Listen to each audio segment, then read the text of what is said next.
This is Mighty Armadillo here. Hope you guys enjoyed this video.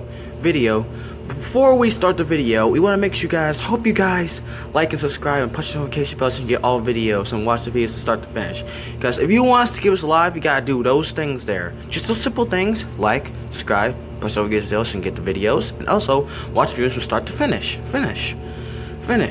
And also, if one of these videos can make it to like 5,000 likes, it'll make me a very happy armadillo. Dillo.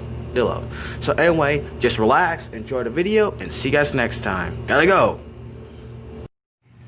One day, Percy arrived at the quarry to collect some stone for his freight car. Snow and frost lay everywhere. There was not a sound to be heard. Percy ventured further.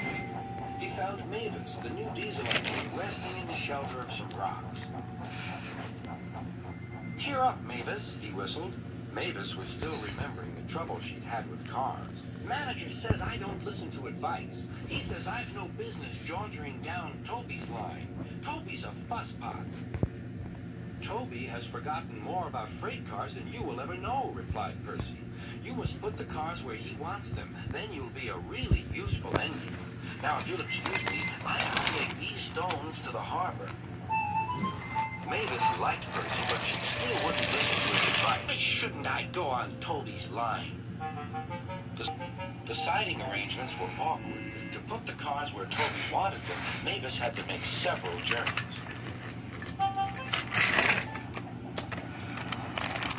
She started making a plan.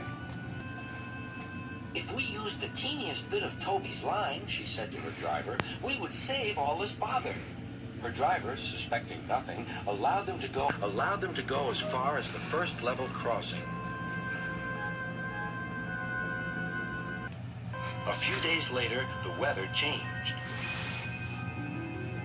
As the snow melted, the quarry grew busy again.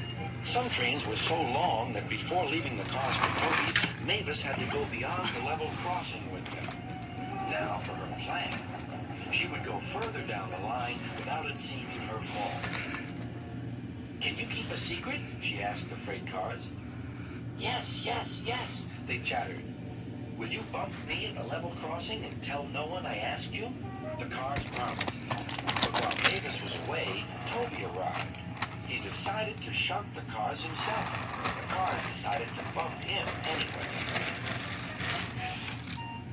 They reached the level crossing and Toby's brakes came on. This was the signal for the freight cars. On, they yelled. Toby was away, with the cars screaming and yelling behind her. No one realized that melted snow had turned a stream ahead into a torrent, and the bridge above it was about to collapse.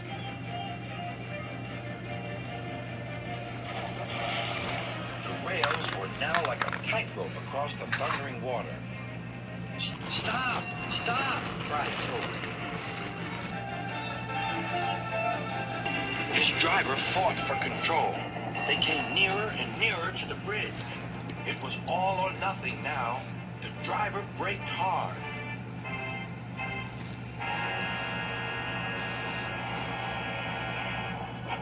Toby stopped, still on the rails, but with his wheels treading the tightrope over the abyss. Mavis was horrified and quickly came to the rescue.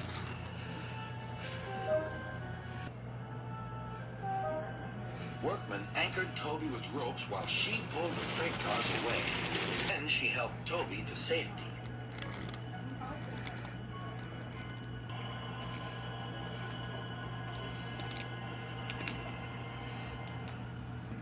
"I'm sorry about the cars," said Mavis. "I can't think how you managed to stop them in time."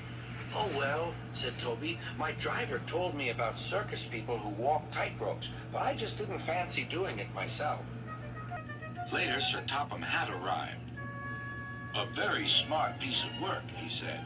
"Mavis, you did well too, I hear." "It was my fault about those cars, sir," she faltered. "But if I could..." "Could what?" "Come down the line sometimes, sir. Toby says he'll show me what to do." "Certainly," replied Sir Topham Hatt, "if your manager agrees." And so it was arranged. Now Mavis is as happy as can be, and Sir Topham Hatt thinks she's really useful indeed.